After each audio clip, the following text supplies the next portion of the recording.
if you are having an emotional conversation and somebody else is in a practical state of mind, then you're not going to see eye to eye and you're not going to feel heard. And as a matter of fact, it's not going to go anywhere.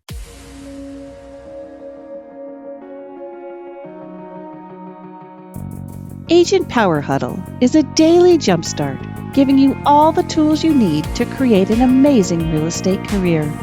Led by top experts in the field, you'll learn how to sell more houses in less time while creating the life you want. Welcome to the Agent Power Huddle. Yes, welcome. I am really glad to be here. This is Keeping It Real Estate. My name is Sara Delansig, and whether you are online watching the recording of this or listening to this on the radio, or you're here live on camera looking at my mug right now, and I'm looking at your beautiful faces, I am just honored that you will be here with me and spend this time to learn some, I think, crucial aspects of communication and how to communicate better. This will not only help you in real estate, okay? As I was learning about this topic that we're going to talk about today, I actually, you guys will probably do the same thing. You're going to think back on some of the conversations you've had, maybe with your spouse or something like that. And you're like, oh, that's what was going on there. So before I get into all of that, we're going to go over some new affirmations specifically for real estate that someone on my team, Kelsey, came and found for me. We'll just do a few of them because there's like 113 of them. So we'll just do a few of them and we'll go over those. And then I'm going to give some news on some some other webinars and things that I'll be doing if you want to come check it out. And then after that, let's see, then we'll get into the 3 types of communication. This is a Charles Duhigg, Super Communicators, the book, and all of the podcasts. I must have watched like 10, 15 interviews to really try to understand and hopefully reiterate what he's trying to say in this book, because it is incredible. And it's something I haven't heard as a psychology major. This is something I hadn't heard before. And I was like, wow, that is just fascinating. So we'll get into all that. And then we're going to play a call afterwards that Kelsey had with a potential buyer. And we did get permission to share the recording and everything like that, just so you know. And we're going to play that. And then we're going to see if we can figure out what type of conversation is being had within that conversation. So, and then if you guys have questions or anything like that, feel free to jump on and ask. So here we go. Okay, so affirmations are a really big part of my routine. Affirmations along with visualization, manifestation, like on our board behind us, we have been putting down what we were hoping to manifest the following month. So like we did luxury January. We did, it was like fulfillment February, magnetic March, and yesterday we put on abundant April. And so these are things that are a routine for us and something that we love because once we write it down, we get to see it come to fruition. I also put on there that I was going to be speaking at a few events and one of them already passed. So we're going to have to change that to 2025 instead of 2024, but it's still the vision. Okay. All right. So with that being said, these are from happierhuman.com, real estate affirmations. I'm just going to read a few of them. So the first one I'm going to read is, I don't wait for success, I go after it. And I like also, I am a success as a real estate agent. I am making my own future. I am a successful realtor. My expertise is clear to everyone. I love my work as a realtor. I am good at real estate. I believe in myself. I love real estate and it shows when I talk to clients. I win people's trust. I like that one. People like to do business with me. People like working with me, and I am a professional and I provide a valuable service. Now, those might seem silly and you're like, well, duh. But saying that stuff actually can have an impact on the way that you view yourself, your confidence, and all of those things. There's some other ones in there that are like, I'm going to sell this property. I know what I'm talking about. Like, I'm great at listing properties. I'm great at showing homes and things like that. So if you guys Google it, I'm sure it'll come up. and it's happierhuman.com. So thank you, Kelsey, for sharing those with us. Okay. So the announcements that I have, I will be in it. Like, this is a timeless, obviously you could be listening to this like 2 years from now, but if you're listening to it live or the next day, on March 14th, I will be on a webinar. It's like a Q&A about follow-up, about ISAs or street text. Now, you don't have to be a street text user or member or anything like that to join. So I will put the link in my on my socials. If you want to go check it out, you guys can register. It's tomorrow at 11 a.m. Pacific, which is 2 p.m. Yeah, 2 p.m. Eastern. So kind of short notice. I should have brought it up weeks ago. Sorry about that. But it'll be fun. There's already quite a few people registered. So you can always get the recording too.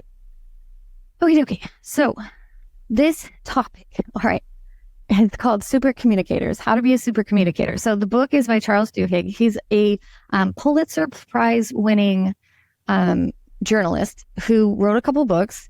And this is his newest one. So he's been kind of doing the circuit, and I found him through the Ed Milet podcast. And like I said, when I heard him say that there is a conversation happening within a conversation, and it is either practical, emotional, or social, I was like, my ears perked up, and I'm like, what does that mean? Because and then once he explained it, I was like, okay, now I understand why back when I first got with my husband, who could not be more different than me, by the way. I got with him when I was 16, and I am now about to turn 42 this month. And so we've been together for 26 years. And we are total opposites. And so when you get together at 16 years old, come on now, like, there's not really a level of maturity. First of all, I thought I was supposed to be treated like a princess, and I was supposed to get flowers like every week, and I could do no wrong, and I could, like, anything I said goes, because I'm a girl, right? Like, and I'm supposed to be treated like a princess. But that couldn't have been farther from the truth.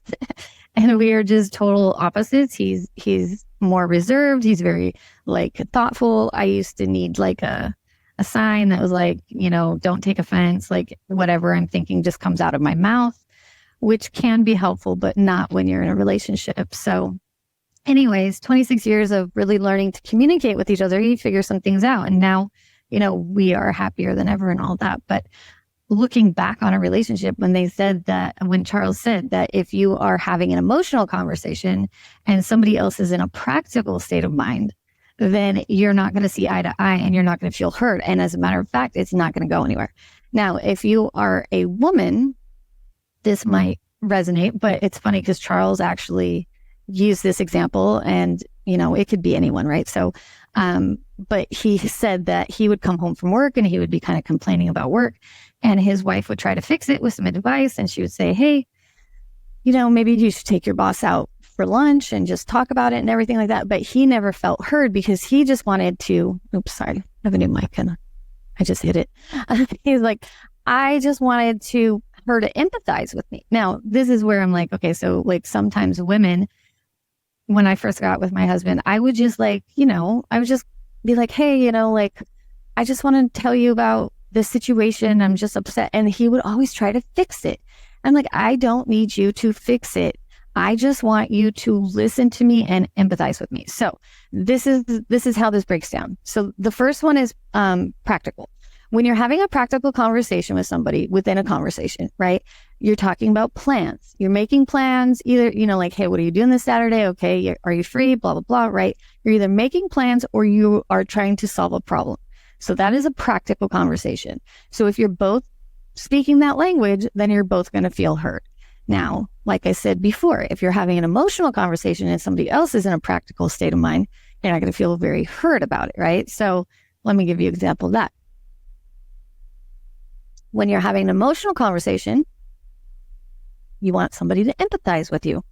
And when they throw out something like, hey, maybe you should do this or that, or maybe this will fix that problem, you don't feel heard. You just want them to say, hey, I totally get what you're going through. So, and I'll get to the social one. So one of the ways that you can handle these situations is something that Charles calls looping for understanding. And not now, like a lot of people teach this. And if you know me, I'm like all about follow up, and I make calls for a living. I own a boutique ISA company and things like that. So communication is really crucial for our job, and you will hear matching and mirroring and things like that. And I wasn't always like super fond of matching and mirroring because I didn't feel like it came off very authentic. But looping for understanding is a way that you can do the same type of thing with still being yourself and not changing your tone or your demeanor or anything like that. So the way that it works is that you are going to, when you're having a conversation and somebody says something, you repeat it back to them how you heard it. And that's simple, right? Like you hear them, you say, hey, okay, this is what I hear that you're saying, right? And then they agree with you or they disagree with you. And then you say, well, did I get that right? Is that what you meant? So the third part is where people fall flat, right? They don't ask, did I understand you properly? Once you ask them, did I understand that correctly? Then you'll get insight into where they're really coming from. And this can be used in phone calls, follow-up techniques. This can be used in your relationships. This can be used in anything, right? Like when people feel heard and understood, even if they don't know your name. like there's this example. Sorry, I think I'm coming down with something. Hold on. All right. There's this example where Charles talks about they put people on a plane to sit next to someone and just ask questions. You guys might know this follow-up technique too, which is like whoever is asking the most questions controls the conversation. I'm not really fond of that either, because then it's like you're trying to win at something, right? I feel like communication should come naturally, but it doesn't for everyone, right? Like this isn't just something that people are like naturally good at asking questions, diving deeper. Something could have happened in their past where they're not going to open up. So they put these people on a plane and they sat next to someone and they did this study where they would ask all these questions about, how does that make you feel? Like therapist type stuff. Like, why did you decide to become a lawyer? What made you want to do that? Why are you so passionate about this? Right. And at the end of it, they asked, hey, like, how was your flight? They're like, oh my gosh, I had like the most amazing person sit next to me. And they didn't even know their name. They didn't get their contact info or anything like that, but they had this amazing experience, endorphins, all that kind of stuff, because they felt so heard and so understood. Now, I don't know about you guys, but I have certain family members that believe certain things that I just can't get down with. Like, we have an election coming and that can be a sore spot, right?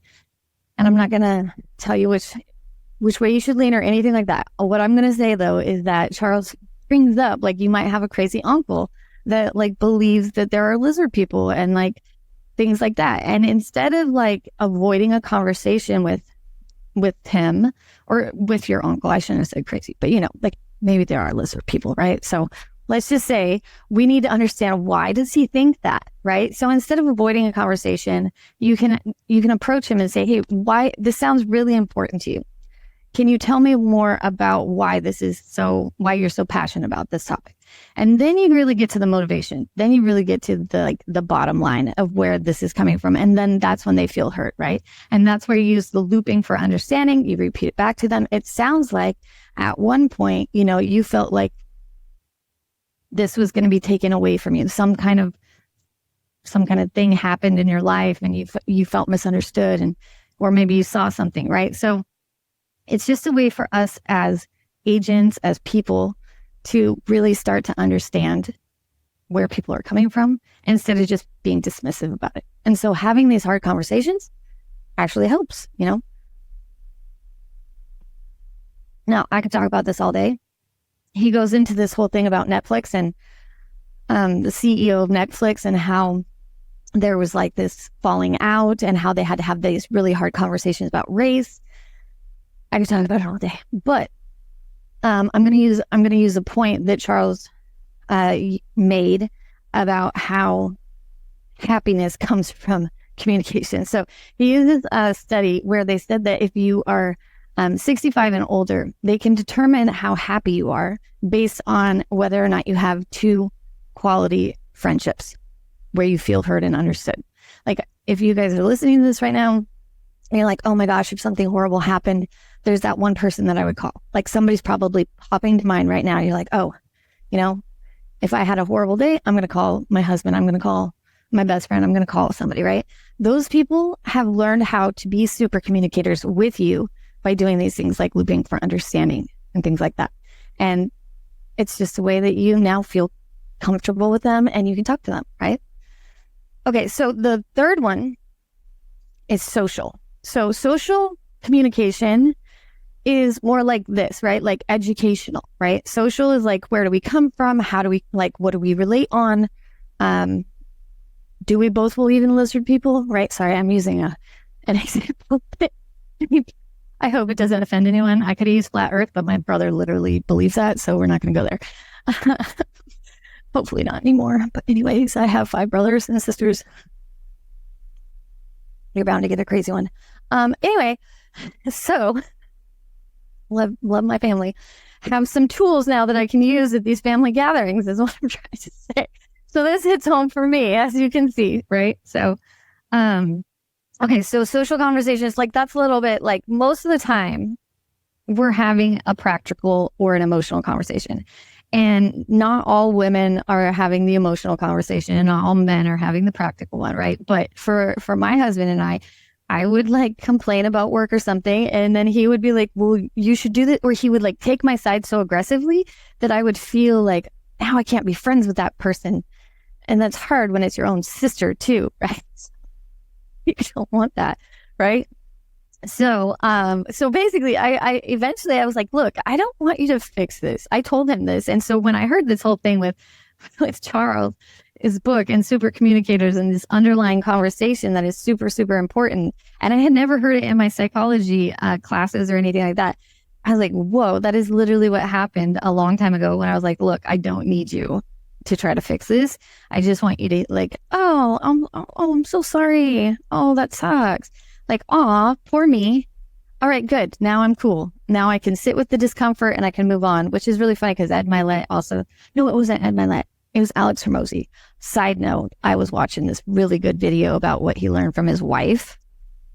You guys should check that out. I'm a big time fan of Alex Hormozy right now. But anyway, amazing stuff. So we'll do that on another one, I bet. All right. Okay. So now what we're going to do is we're going to listen to this call that Kelsey had, and we're going to try to see if she was using, now more than likely she was using practical, but like in real estate deals, come on, let's be honest, it can get emotional. People are like, oh, I've lived here for 30 years and you know, it's such an amazing house and I had my kids in it and and like, right. And you're like, okay, but we need to get rid of all this stuff so that we can put it on the market, right? And sometimes they're just not there. So we need to get on the same level of them to help explain our point of view, loop for understanding, try to get it across what that all means so that we can all be heard. Because like I said, if you're not having the same conversation underneath the conversation, there could be a problem. So let me share my screen. Share screen and sound.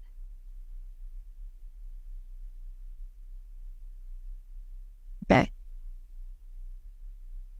So there we go. Hello, Hi, is this Angel? that is Matthew speaking. Yeah, hi, my name is Kelsey. I work with a real estate team over in Troy. I'll be super brief. It just looks like you may have filled out some information online, like a form, and requested for us to send you an email of a list of homes that are exclusively off the market. Does that sound familiar? Yes, ma'am. Yeah, okay. Is this something that you are looking for currently? Yeah, we're looking for some land, and either new construction, yeah, probably new construction. Okay. Maybe. Okay. We're just real looking to look at what's out there right now. Okay, so you just kind of started your search, is that correct? Here in Michigan, yeah, I'm not from Michigan. I just moved here to be with my son. And so now we're looking for some property right now. I'm coming from Georgia. I'm retired military, 100% disabled. I have a full-time job. So I make about anywhere between 13 and 15 grand a month. Okay. Not including my wife's salary. she has a home that she owns that we don't know if we want to sell or rent right now. So we'll just try to see what's out there and see if it's worth staying here in Michigan or going back to global. Okay. Well, here's what I can do for you. Have you been speaking? I don't like to step on anyone's toes. Have you been speaking with any other agents? I mean, through email, we don't have a realtor. Okay. We haven't signed anything. Okay, perfect. Because if you did, I don't want to step on toes, but you never know with that. You can sign some contracts and still not be happy. What I can do for you, I think that you and your wife are kind of looking to start fresh and find something, and you also might be selling. I work with, and they're a fantastic couple.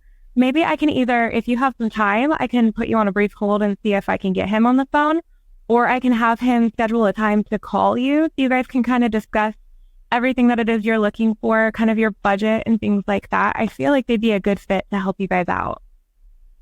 Okay. It would have to be after 5. Yeah, you got it. Okay. Let me check today real quickly. I'm going to check their calendar and see here if they are available. Usually they are in the evening, but they are pretty busy. Okay. Is any day after 5 o'clock okay for you? Yes, right now, yes. Okay. Well, let me see here. They usually do about like 15 to 30 minute phone calls. Day is the 22nd. So yeah, it looks like they're available 5:30, 6 o'clock, or 6:30 tonight. You maybe have a phone call. Would one of those be maybe 6? Let's do 6:30. So what I will go ahead and do is I am booking a call for you on their calendar. And it's going to email you kind of like a confirmation reminder, like, hey, 6:30 tonight. You will get a call to kind of discuss your situation. Okay. And you could also let them know that I will probably, as the lender or whatnot, probably use like Veterans United or this other veteran loan agency, unless you can find a good deal with a credit union or something like that. Okay. No, I actually was going to ask if you were considering like a VA loan with your situation. I definitely think that they have some references for you in regards to that.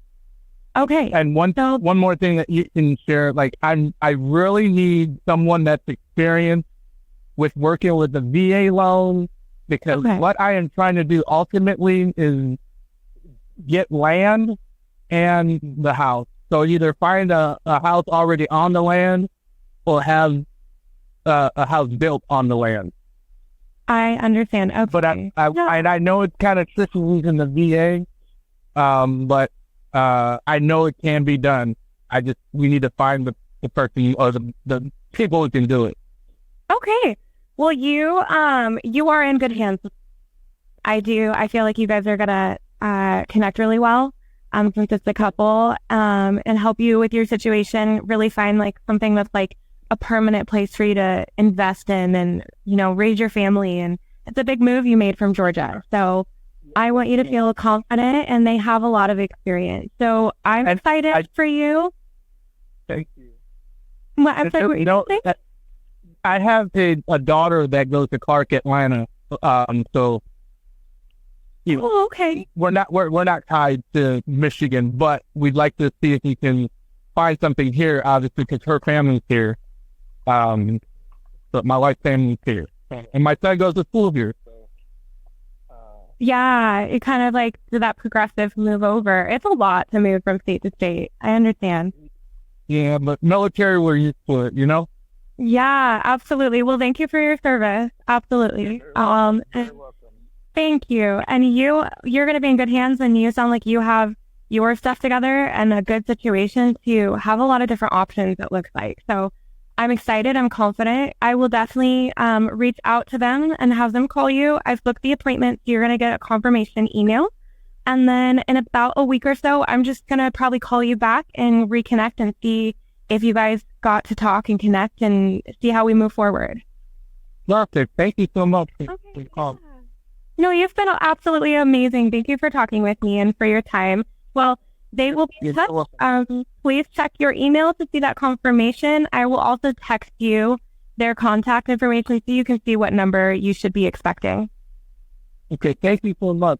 Yeah, my pleasure, sir. Okay, we'll chat soon and good luck tonight. All right, thank you. Thank you. Yeah, bye now.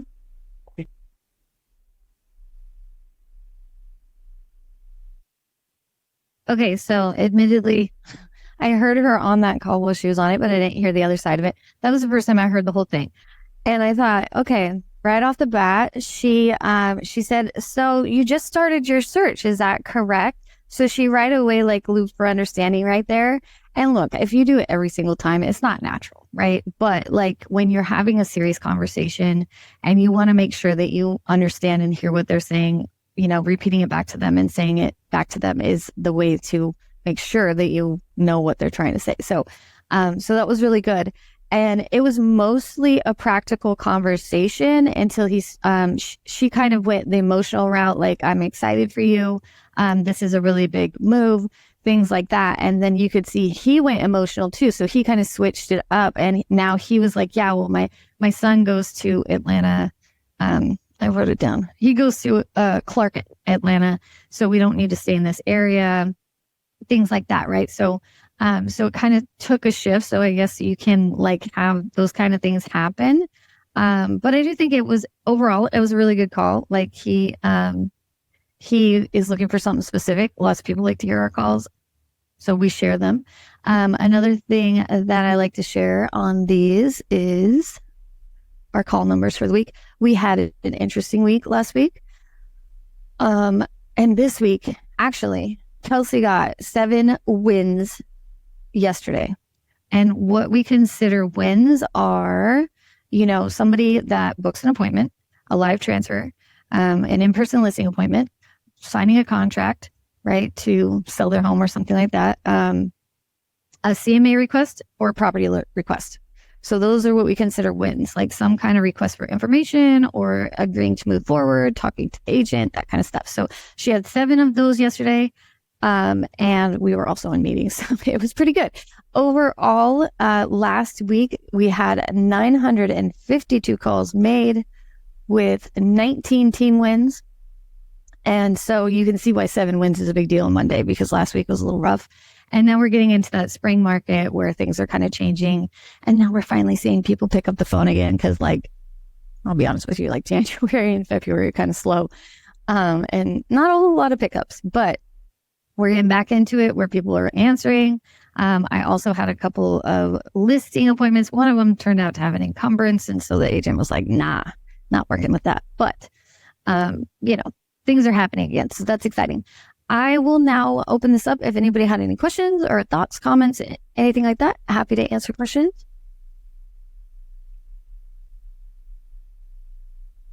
I don't think so. Nobody has anything else. All right. Well, then hopefully I effectively communicated all of this to all of you. My name again is Sara Delansig, and you can find me on social. I'm at Sara_the_ISA on Insta. And yeah, I like sharing all the calls and things that we're doing. And I'll be here again in a couple weeks. So hope to see you then. If you'd like more information or to get connected to the Agent Power Huddle, join our free Facebook group. This call was designed for the agents in our EXP organization, but open to any agent from any brokerage. If you're a guest and you're interested in learning more about EXP or our specific resources within the Agent Collective, reach out to the person who invited you to this call to get more info. Produced by the Agent Collective Media Network.